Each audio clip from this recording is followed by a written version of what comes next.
and good morning to all of you out there. Thank you for joining us on what I know is going to be a fantastic webinar, because I've spoken behind the scenes to our guests. So if you don't know me already, I am TC Gill. I am IT Lab's Chief Talking Officer, CTO. See what we did there. And today we're going to obviously do a webinar. So joining us in the US of A is Jardena London and Sally Parker. So hi there guests. Nice to be here. Yeah, and so what we're going to be doing today is we're going to do a presentation on creating structural agility with living systems.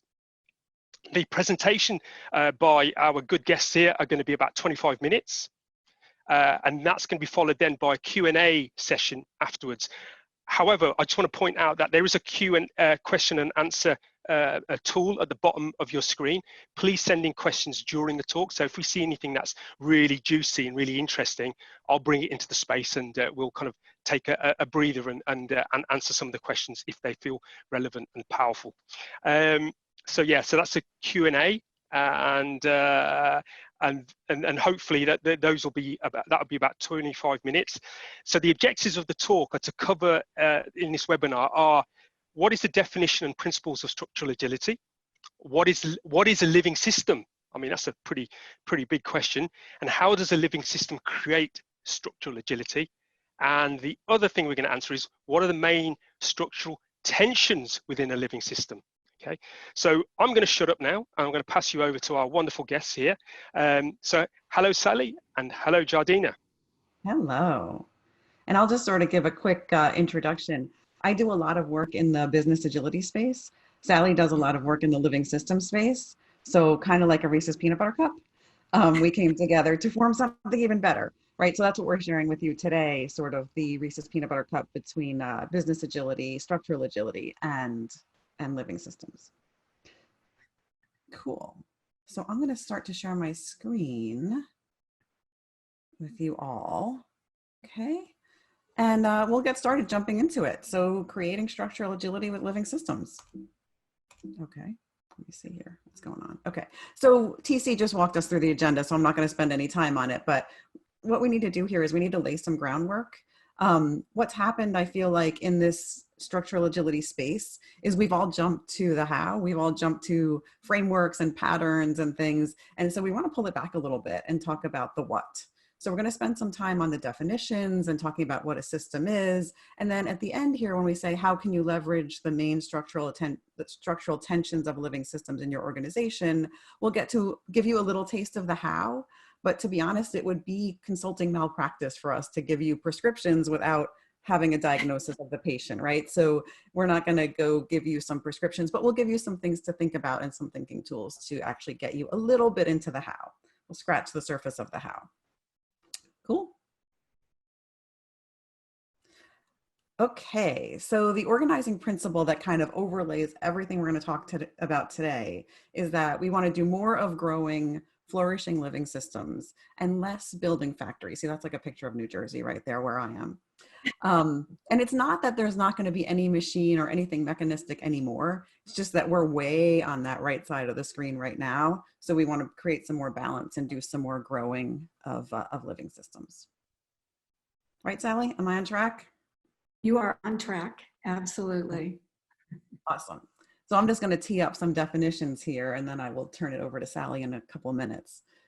So the definition, we kind of felt like there was maybe not a definition of structural agility, so we created one. The background here, you'll notice, looks like sand. It's a picture of sand, because this is always, just like structural agility, the definition may change. This is not carved in stone. This is from what we think right now. It's kind of our hypothesis. So what we have here is structural agility is the capability to continually create and adapt structures that give life and enable the flow of value in sync with and in response to the organization's changing environment. So take a minute to consider that. And what I would love is, if any piece of that resonates for you, go ahead and enter it into the chat window of what part of that definition was particularly resonant for you. So enter it in so that we can all see it.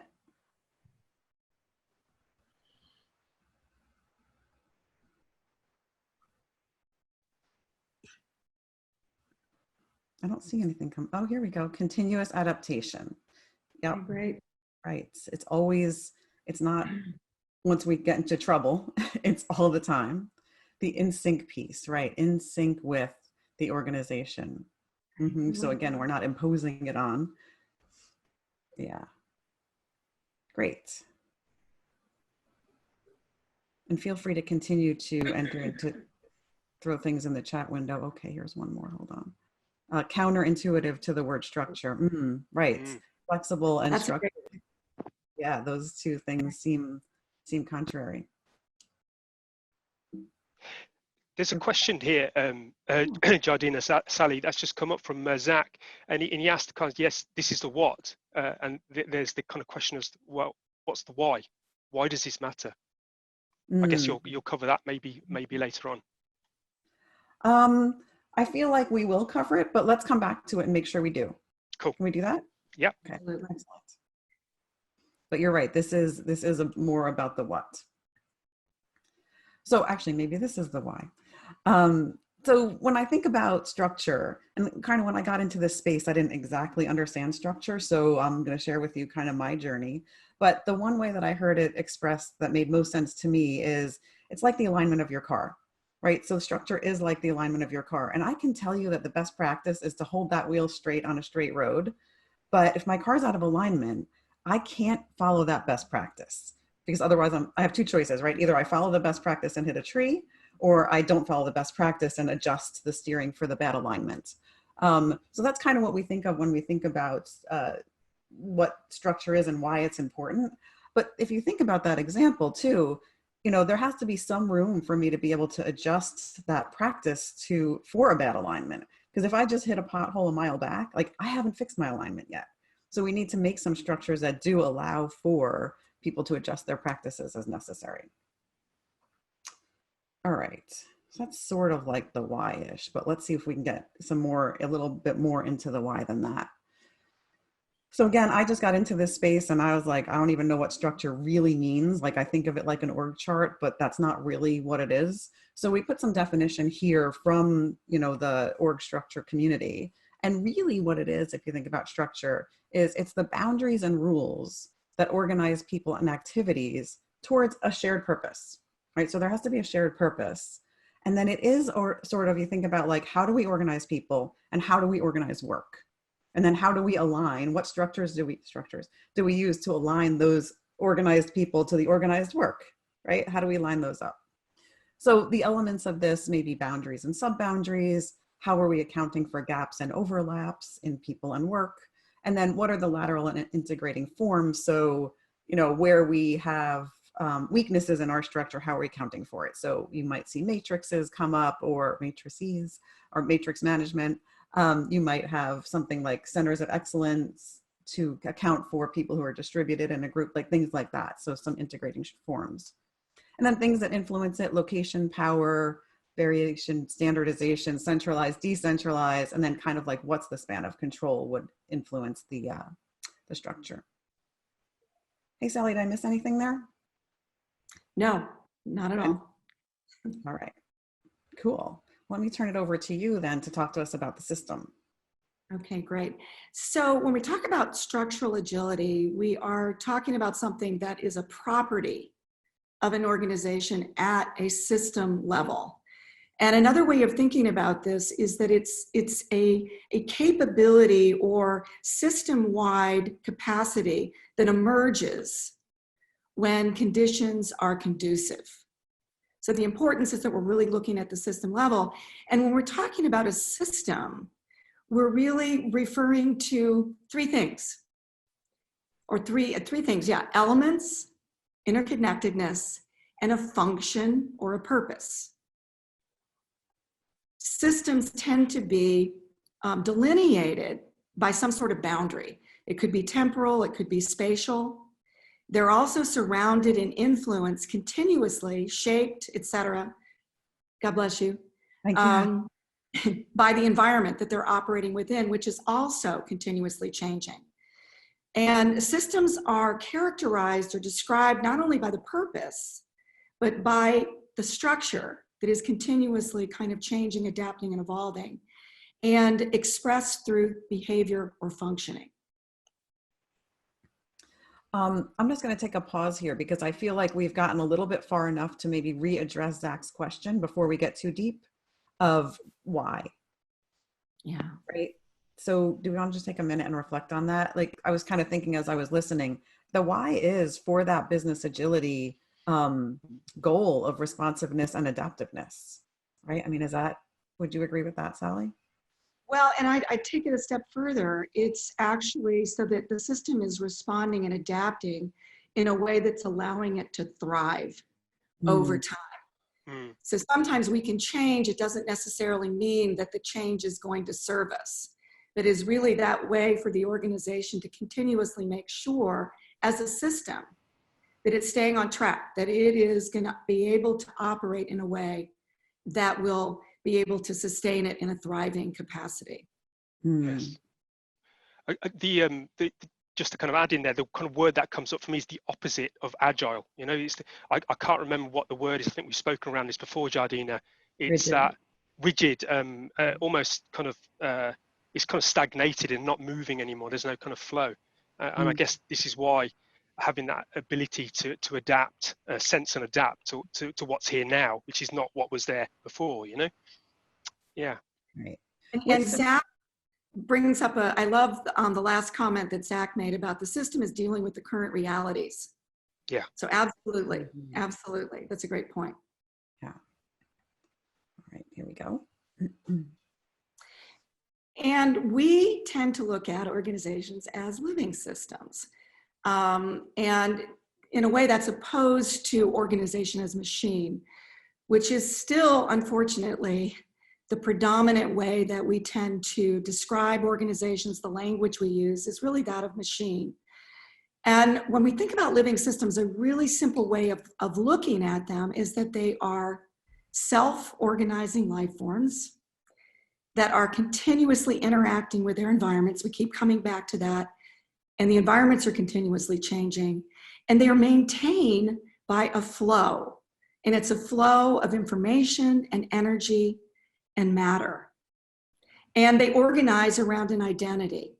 So the identity actually creates a membrane or a boundary that's distinguishing it from everything else, basically.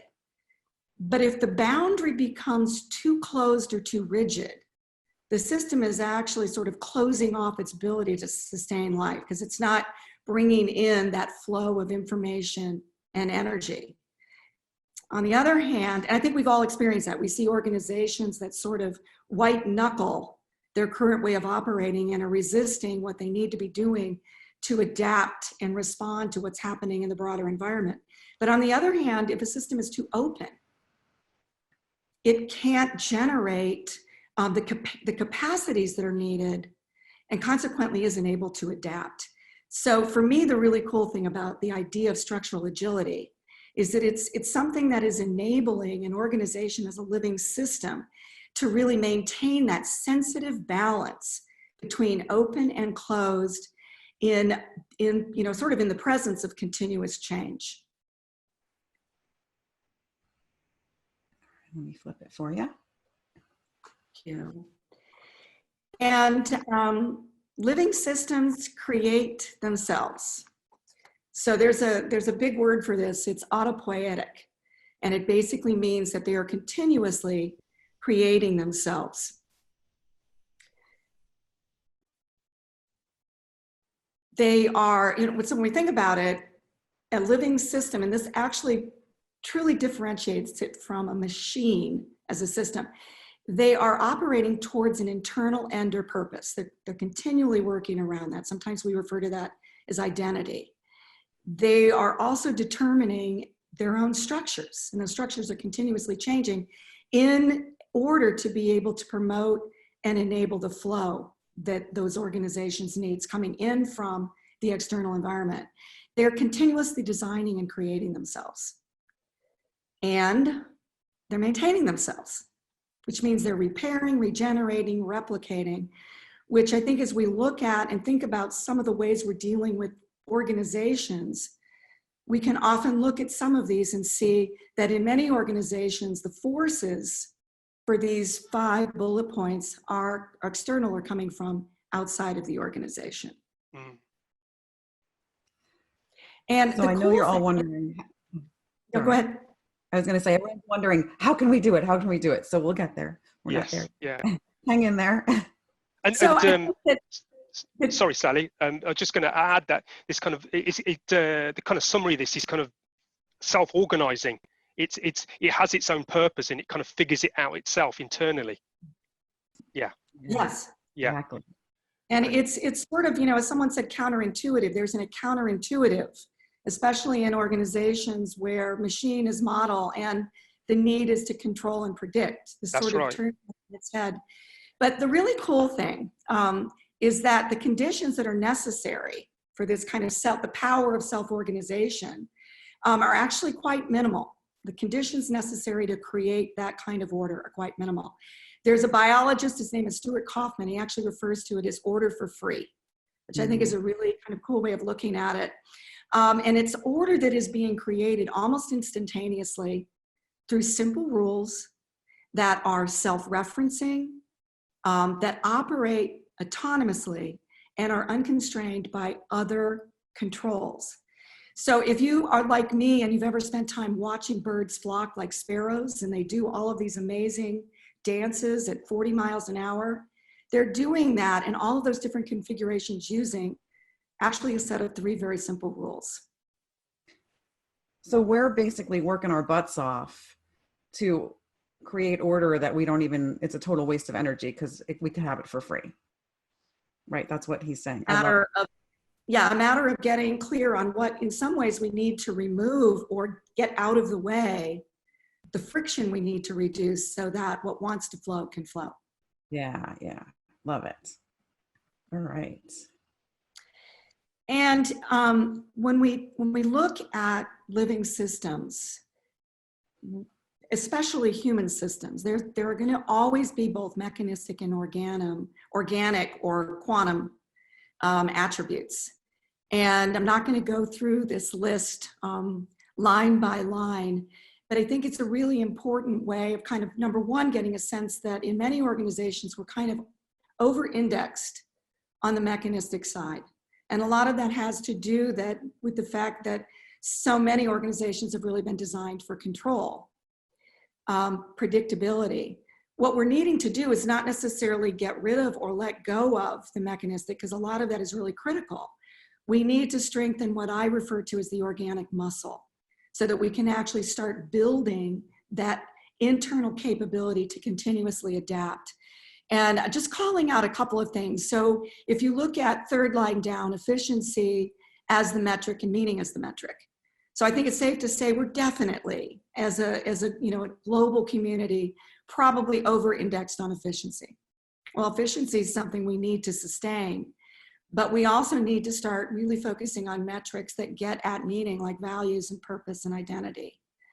Another element here is for those of you that may be familiar with chaos and complexity, you may be noticing that complicated, which is kind of counter to that in some ways, is actually sort of aligned as a part of a mechanistic attribute. Again, we're always going to be dealing with problems that we need to address. They're problems to solve, things we may want to address by kind of drilling into a part or component of the system, but it's not sufficient for everything. We also really need to be able to understand system as a whole and be able to work with the whole of the system, which includes understanding how the parts are interrelating and influencing each other. Cool.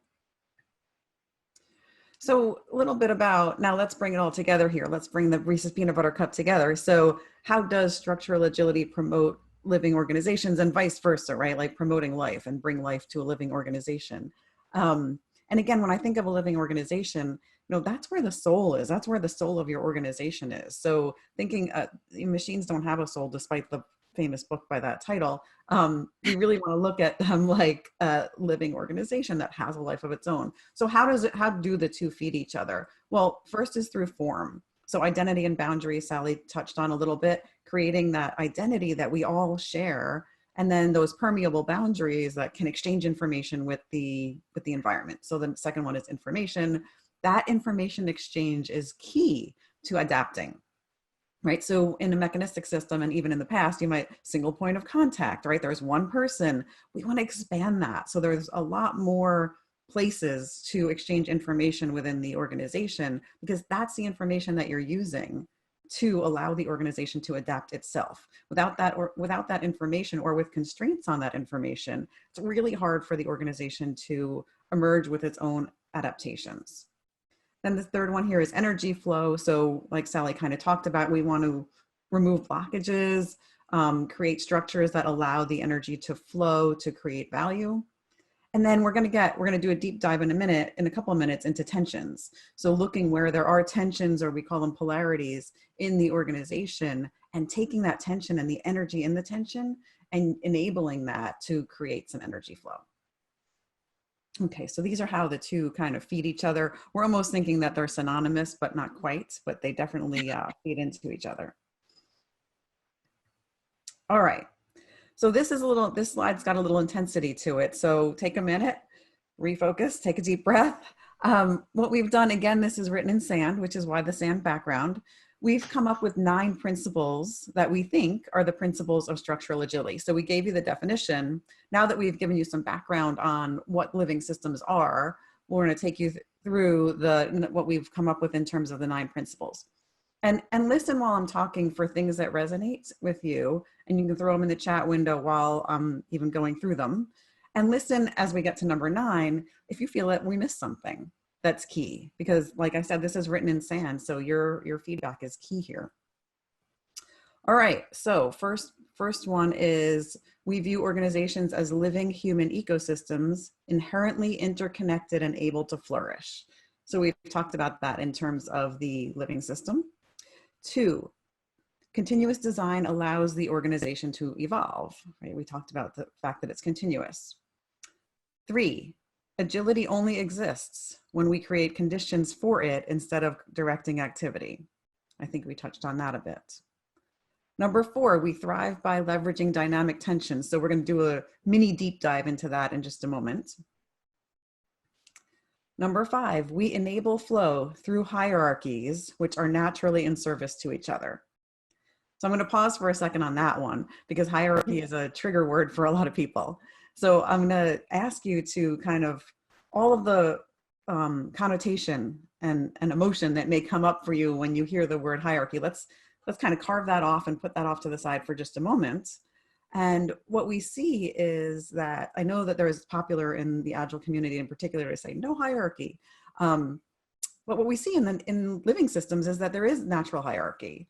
What they don't have, what we put into it as humans, is this concept of power over, or superiority, right? So we even say, you know, this is my superior, where do I fit in the pecking order? And all these terms that we use to denote, like, so we know where we fit in the rank. And that, no, we're not in favor of that, but we are in favor of natural hierarchy. So like, if you think of a tree, right, there's a trunk that feeds nutrients to the leaves get the sunlight and feed it back into the tree trunk and roots, but no one's in charge there, right? So the trunk's not the boss, right? And the leaves aren't the boss.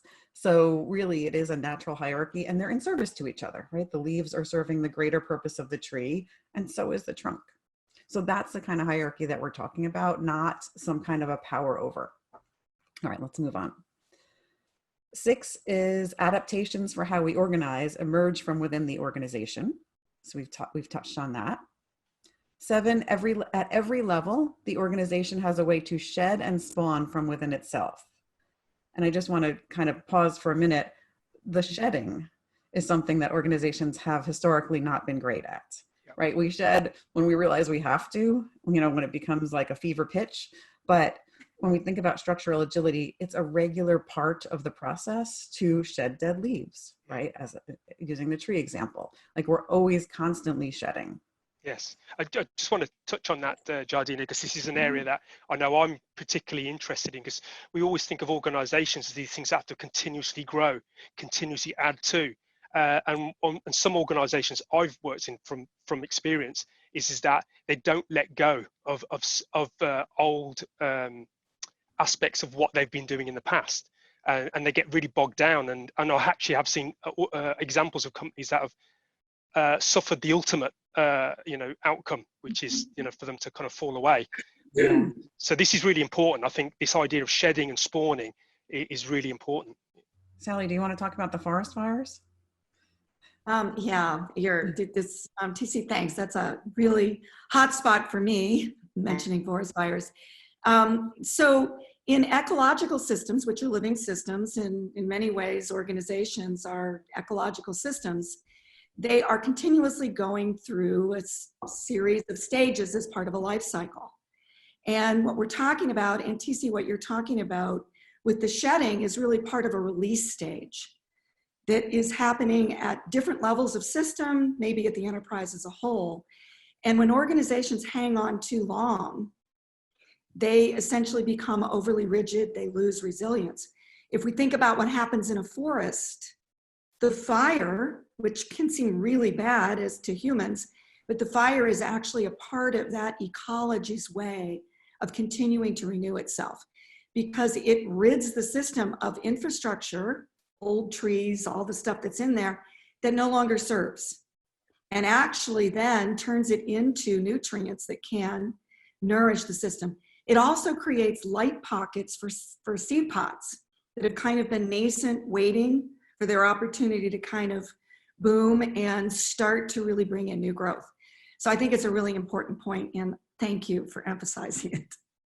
Sally, the thing that you had said that blew me away so much and caused me to go into lots of side thoughts was that the shedding, releases energy, right? Yeah. So if you think about that in an organization, all of those projects projects, whatever it is, right? Process even that needs to be shed is holding energy that could be actually repurposed.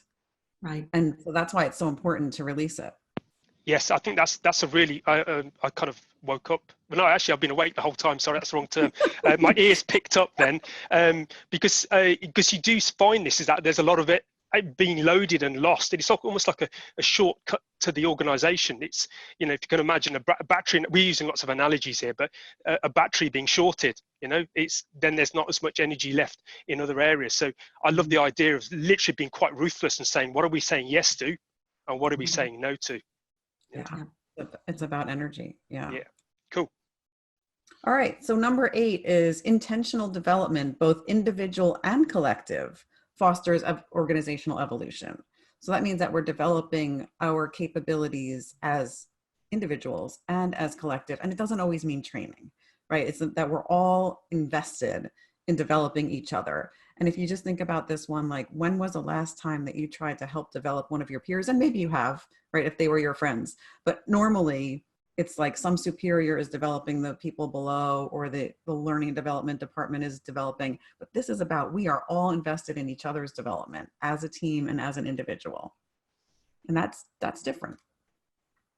And then number 9 is shared identity, which we talked about. Shared identity allows for trust and self-organization. So one of the keys, according to Margaret Wheatley, who we had a quote a minute ago, the key for self-organization is a shared identity. And we talk a lot about self-organization in Agile, but I don't know if we quite talk about self-organization as the whole organization and what is required in order to be able to have that. So trust and identity are the two things. Okay, so now we're going to jump into a little bit more of a deep dive in structural tensions. And I am conscious of the time, TC, but we got it. So when we talk about tensions, what are they? So bringing awareness to those tensions, and we talked about that, that's when there's these opposites that, and we'll show you some in just a moment, that can help create the conditions for agility just by bringing awareness to the fact that they exist. They already exist. You're not going to make them. They're already there. But ignoring them is going to cause some rigidity, and paying attention to them can give you some agility. So they're not good or bad. We'll show you some examples, like neither side is good or bad. It's just about holding both. When you ignore them and you don't address them and you're not managing them well, you end up with oscillation. So oscillation is like that lurching, or we call it in organizations like the pendulum swings. And if you think about, again, from an energy perspective, when you are going centralized, no, decentralized, no, we need to now have a center of excellence, no, we need to have decentralization. The organization is spending energy on that swing instead of energy on maybe forward motion or, you know, more productivity. So that's why we say, well, if we can manage the tensions well, which we'll show you in a minute, that will result in creative productivity or generative productivity. All right. What do we have here, Sal? Beautiful job, Jardena. Thank you for laying out that foundation. And as Jardena mentioned, these tensions or polarities are energy systems, and they're everywhere. Whether we want to believe it or not, they're in us. They shape us, and they move in an infinity loop around two poles, as we call them, or sets of values, both of which are absolutely essential to achieving a greater purpose. They're interdependent. They have a force nature to them. The challenge is that they can oftentimes feel like they're opposing one another or competing one another. And that typically has to do with the fact that we're seeing them as an either or. It's either decentralization or centralization. It's either stability or change, which is really a false choice. In reality, it's both. And when we're able to kind of shift the focus from either or thinking, or I need to make a decision between the two, to actually looking at how do I kind of unpack what's important about each so that I can actually better understand what I can be doing to make sure that I'm in the upside, the positive of each, and operating in service to a greater purpose. So here's an example. So a couple of examples, one that I personally love and talk about living in us, it's breathing. So if we look at the two poles, inhaling and exhaling, they're necessary for the greater purpose of life, right? And if we don't inhale and exhale, eventually we will die, which is not something that we want. I don't think any of you yourselves or know of anyone that has as their life's purpose to become the best inhaler on the planet. It's ludicrous. We basically want to be able maybe Bill to, Clinton. Well, okay, yeah. Maybe want to be able to manage this tension. So I'd like you to kind of do a little exercise with me. I'm going to ask you to hold right now, take a deep breath and hold it until I tell you you can exhale.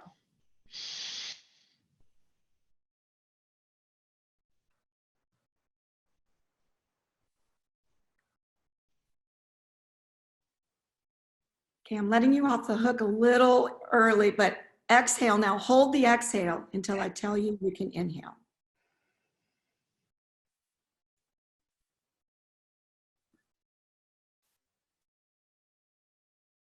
Okay, inhale, and you can start breathing again. Would anyone say that that was normal breathing? I don't think so. No, not at all. Did anyone experience any anxiety? It's oftentimes something that I hear, or some form of that. The reason is that when we hold our breath like that, abnormally, we are interrupting a natural flow of energy. And what's so powerful about this example is that you could feel it in your body. And when we're in organizations and we're doing things, we're seeing these tensions as something that we're trying to choose between, we're getting polarized. We experience the anxiety, we experience a sense of stuckness because we are interrupting a natural flow of energy. If you can shift quickly to the next one.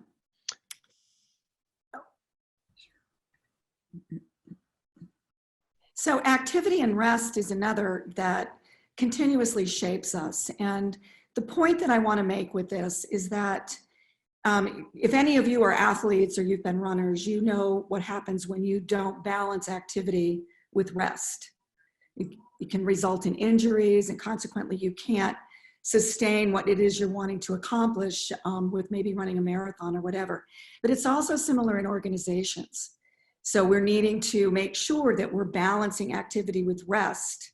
And a big job in organizations today is to actually start to authorize the value of rest so that we can come back into more balance and be healthier.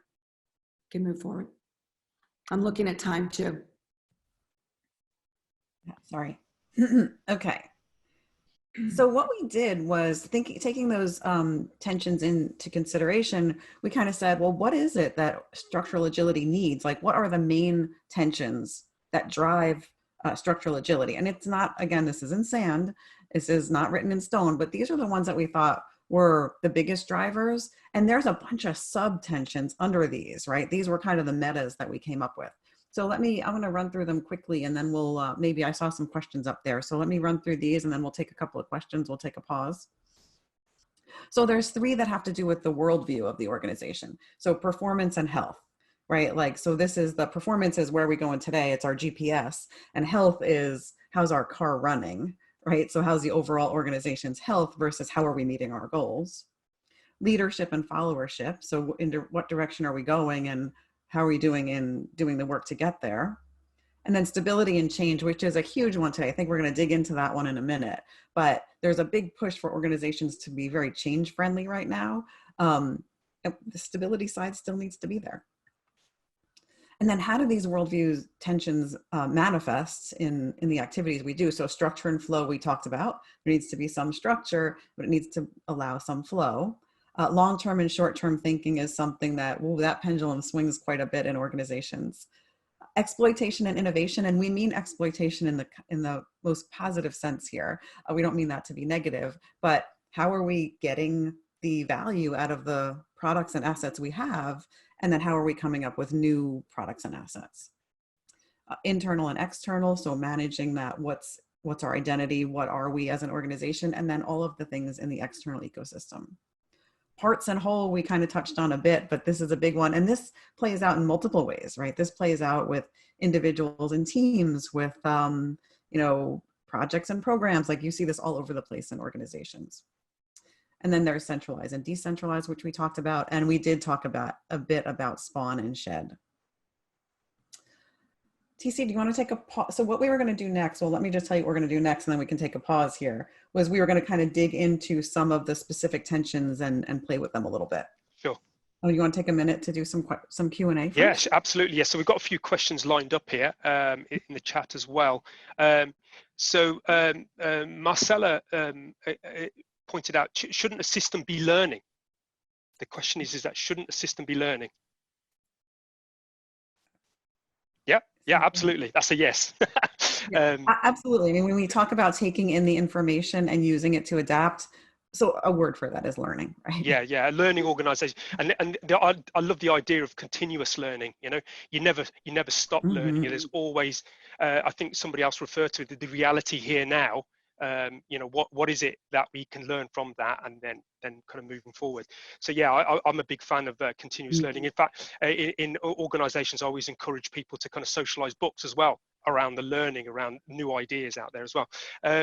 So another question that I've got here is, what are the... Sorry, I just want to see if Sally looks like she wants to say something about learning. Oh, sorry, Sally. It's all right. I was just going to say something about, we've talked about identity, that living systems sort of form and organize around an identity. The power of that identity is that it's the sense-making capacity of an organization, of an individual. And learning has a tremendous amount to do with our ability to make sense out of information that's coming in. So you think about it at a level of our biological body, everything that's going on to make sense. Think about it at the level of an organization, which is why a really clear sense of shared identity is critical, because that's the boundary that is truly enabling that learning to continue to go on. Yeah, absolutely. So really important question and point. That's good. I've got a question actually that we've got a few lined up here, but the question I have, because I know a lot of business people on this call here will ask this, and apologies for how harsh it comes across, but I think it does need to be answered. So we talk a lot about energy flow and what have you, and so some people will say, oh, this is really fluffy, this is very kind of soft.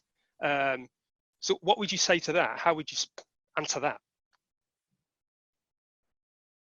Jardina, do you Sally. want to take this or do you want I'll me let you to? start and then I'll pipe in. You go first. So I actually am going to underscore the word flow.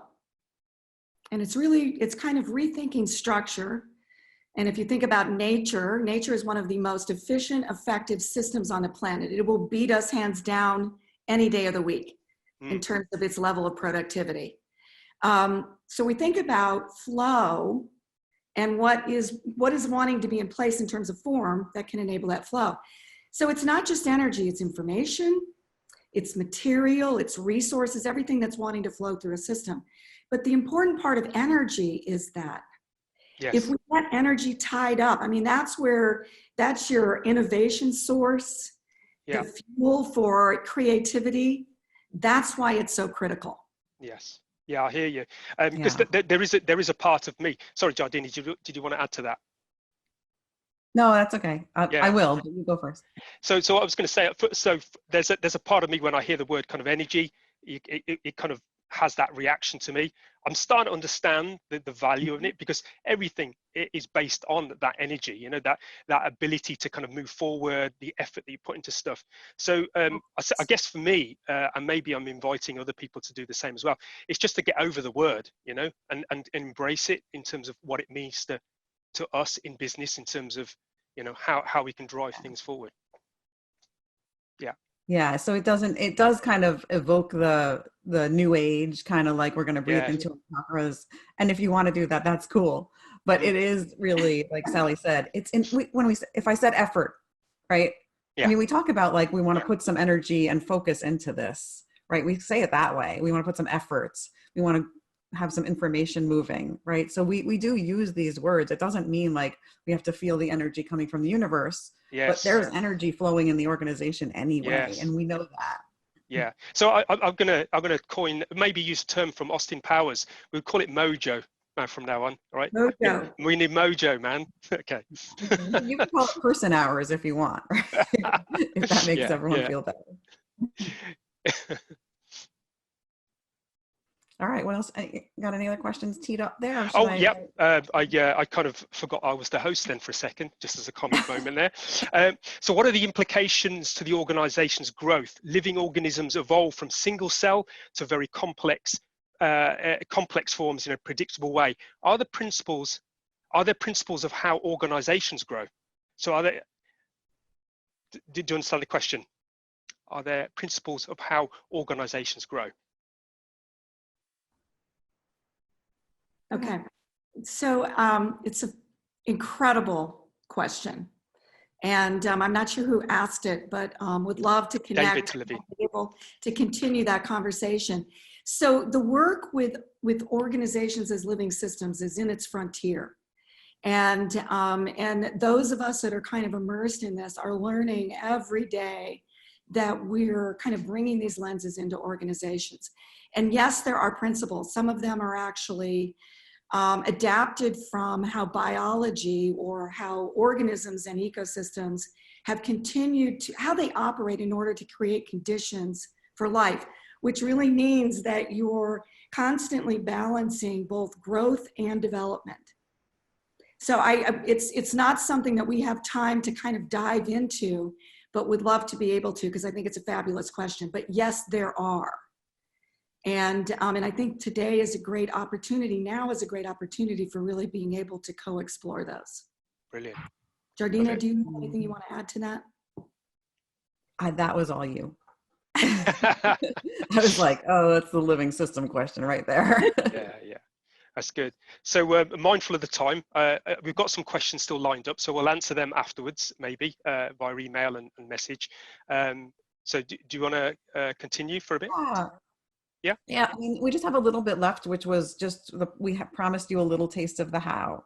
So we're going to jump into. So this is just a little bit of a picture of the same thing I just showed you, and just how you would look at an organization and go, which ones do you care about? And some, you might even say we care about different ones, right? Maybe it's not these whatever 10. Which one do you care about, and where are you over-indexed, and where are you oscillating? So you kind of help an organization look at it like that. Sally, anything to add to this before we jump into the playing with them? Yeah, the only thing that I want to emphasize is, again, it's not a choice between one or the other. And I think that's what gets us caught up. It really is a matter of recognizing where you are. You may be over-focused and what you need to start putting in place to kind of strengthen the other muscle. I think that's, and really understanding what they're operating in service to. Sometimes that's tough work for organizations to get clear on what is the greater purpose of performance and health. That's right. I just want to add to that. We've got a business owner that I know of where the organization is pivoting, and they've gone from a very business as usual kind of way of operating to and now pivoting and changing. So you can imagine the signature of the scales would be very different depending on how that. So that's such an important point of, this is where you are in a point in time. And also when you get, so think about this, it's super important when you go and pull something off the shelf, like a framework or a pattern, right, that someone's telling you is the best thing since sliced bread. Make sure you take a look at that framework and see where it's going to put you in terms of the polarities or in terms of the tensions, right? So is that framework pulling you all the way to so far to decentralize, and that's not really where you want it to go, right? That you're going to have the opposite problem. That's the lurching, right? I'm so centralized. I need to go pull a framework that makes me way decentralized. Yes, yeah. And for me, when I look at this kind of diagram, I mentioned this before off call, it looks like a psychometric test, where you're looking at the characteristics and the attributes of an individual. I'm a big fan of these tools because they allow you to it's like putting up a mirror and seeing where you are in the organization. Nothing's wrong in it. It just means this is what's showing up. And then having some enlightened conversations around what would actually serve the reality right now, So that's good. I was just DC to build on that. I mean, one of the things that it's oftentimes one of the first things we do when working with organizations with tensions, because there's a question about kind of practical examples, is for individuals to get clear on where their kind of defaults or preferences are. Because they can be unconscious biases that are showing up that are undermining their ability to be effective as leaders, and also kind of driving blind spots that they need to become more aware of. Right. Yes. Yeah. And I can see the pendulum. I mean, we've all worked in organizations where suddenly they go from, as you say, the centralized to decentralized, and it just swings to these extremes. There's a very binary approach to this. And what I love about this is it shows that there's a yes and, there's a balance. Yes. Yeah. And you know what else happens too is in order to attempt to create balance, organizations, we love competition. So internal competition where we go, well, I'm just going to create like a risk and compliance organization that's going to try and create some stability because we have too much change. So instead of now holding both, they're pitted against each other. So all you do is end up with unproductive conflict rather than saying you have a shared purpose here and you need to create some balance. So let's play with it. You ready to play with it? Yep. All right, here we go. So what do we do with these? Is this me, Sally? So I think it could be either one of us. If you want to take it. I'll go for it. Okay. I think that the first thing is really recognizing what's critical to your business success. I often look at kind of way back to my days of architecture is what's your sweet spot? How are these supporting you and really being able to maintain a sweet spot and truly differentiate yourself? So I think that's the first.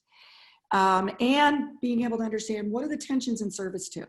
So kind of moving beyond that pitting against one another and really starting to get the synergy and shifting how you're approaching them to the whole approach to working with them. Being able to get a sense of, am I out of balance? Typically you are, we all are. I mean, it's so easy. I do this work all the time and it's real easy to get out of balance. But there are easy ways of being able to move through it. And when we talk about getting out of balance, it shows up as resistance, which we've all seen, change efforts that kind of break down because of resistance and polarization. And then really, what do we need to do to be able to leverage the tensions? So if you want to. Here we go. So this is probably still going to be at a high level. And the beauty of this is that it's very granular, which you're not going to necessarily have an opportunity to see here. But as I mentioned earlier, it's like an infinity loop that's going around these two poles. So if we were to put in stability and change for the sake of it, if you see there's pluses in the upside, these values, there are positives to both stability and change. So Jardena, play with me a little bit. Is there, like, what can you think about in terms of positives of stability? Why is that helpful? All right. So stability, what's positive about stability is that now I have the money to feed the activities we want to do. Yeah. Right? Creates a certain set of safety and security. Mm-hmm. What do we value about change or transformation? I can make sure that we're always relevant. Yeah. Right? It's fun. It has a ton of excitement. It's inspiring. Adaptive side. But so going to the downside, which are kind of our fears, what happens when we overfocus on continuity or stability at the expense of change? When there's too much stability, it seems stagnant, Yeah. boring, low energy. Chances are I go out of business. I could be. What happens if we overfocus on change at the expense of stability? I don't have enough support. Yeah. For that, I don't have money. I don't have enough. Credibility could go out the window. Yes. So this is part of a real simple example of starting to map. And if you flip to the next slide, it's sort of like you have a choice. These tensions exist, whether you want to realize them or not. And you can choose between virtuous cycle or vicious cycle. A virtuous cycle happens when you are clear on what they are, you understand the values, and you have actions that you're continuously monitoring that are ensuring that you're in the upside, you're able to get the benefits of what you value in service to a greater purpose. Vicious cycle is that you overfocus on one at the expense of the other. And you can lurch back and forth. And the other thing about lurching is you've got kind of a from to, is you never experience the upside. You're lurching between the downsides, the negatives of this pole. Yeah. Okay. Cece, I'm aware that we have 5 minutes left. Yes. And so that's all the content. Yeah, brilliant. Do we have time for another question, or do you want to wrap up? Absolutely. In fact, I'm really itching to kind of talk more deeply about this, but I'm really having to kind of self-manage here and just shut up for a second.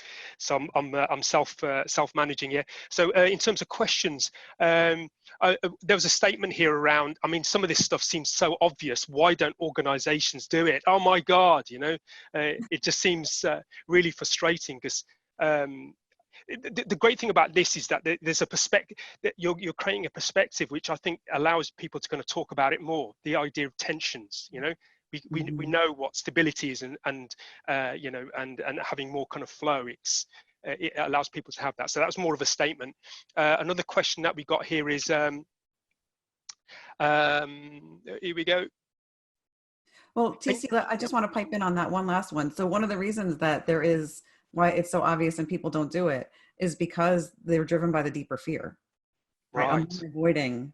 Awesome. Yeah. Yes. Right. Yes. So you get stuck in that. Yes. And I guess from a leadership perspective, to the CEOs and CTOs out there, and leadership is that if you create an environment where the conditions aren't right to address some of this stuff, it basically stops it. It doesn't happen.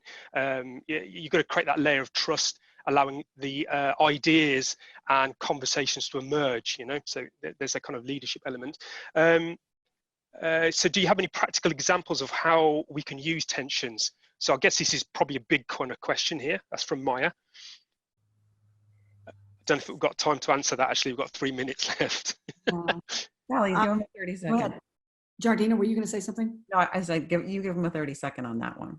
So concrete example. So I'm going to pick up on activity and rest because I brought it up earlier. And for those of you that have been part of organizations where wellness programs have been brought in, I will share an experience when I was in architecture where we designed this incredible environment, and the very inspiring kind of forward-thinking senior team said, you know, they wanted it a place where people could come and gravitate. And this was back in the 90s, the late 90s. So you can imagine. And we've designed this beautiful open space where people could come and gather, but nobody did. And the reason for that was that the rest side, the renewal side of that polarity was never authorized as part of the culture. New leadership came in, basically filled it in with workstations because it wasn't efficient enough. So I think that the big point here is that organizational health and performance require both activity and rest. Yes. If you don't get renewal, you are not resilient and you will eventually get sick and worse, Yes. which means you can't be at the organization producing. Yes. So I think that that's one of the things. And then tying back to energy, and Jardena, your beautiful comment about the power of fear. Fear sucks energy, and oftentimes it doesn't have a voice. I think the power of bringing a language of tensions into organizations is that you're actually giving voice to the fear that's there. You're giving it a language to kind of acknowledge it and say, yeah, it's real. And we need to be mindful of it because we don't want to be here. Yes. We also don't need to be polarized or essentially stuck in it. Cool. Excellent. We're just kind of running out of time, so I want to kind of bring it to a close. This has been really fascinating. There are questions that we're going to answer, hopefully offline. So thank you, audience, for that.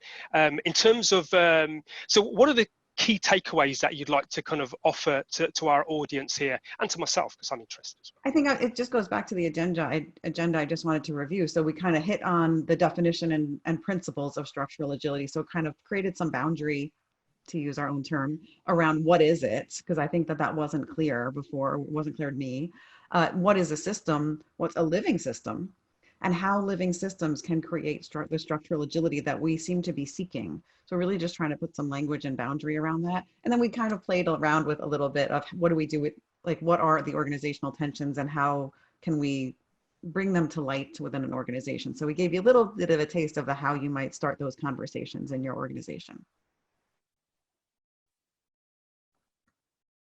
Sorry, I was on mute then. Yeah, excellent. So great takeaways.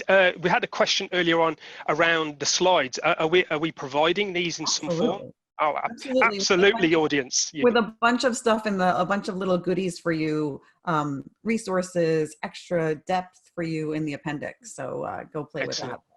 Excellent. That's really good. And so we're on top of the hour. So thank you, Jardena. Thank you. Thank you, Sally. I've really enjoyed this. How about yourselves? Did you enjoy it? This was super fun. Yes. Thank you so much for having us. I had a great time. Brilliant. Excellent. And hopefully I'll be coming over when this craziness is all over, Sally, to have some of those beers that we keep talking about. Okay. Absolutely. Yeah. I'm waiting for it, TC. Excellent. So thank you to obviously our guests. Thank you to the audience for joining us, and also just want to mention the IT Labs that allow this all to happen. IT Labs team that put this all together. Thank you to you. And so hopefully our audience has got great value out of this. Hopefully it sparked thinking. This is what I hope these webinars do. They get the old kind of neurons firing, giving you ideas of what could be, new ideas to go forward. And we look forward to seeing you on the next webinar, which we will send out in our newsletter. So keep safe, keep well, and continue to help each other and look after each other. I wish you all well. Thank you. Bye. Thank you. Take care. Bye.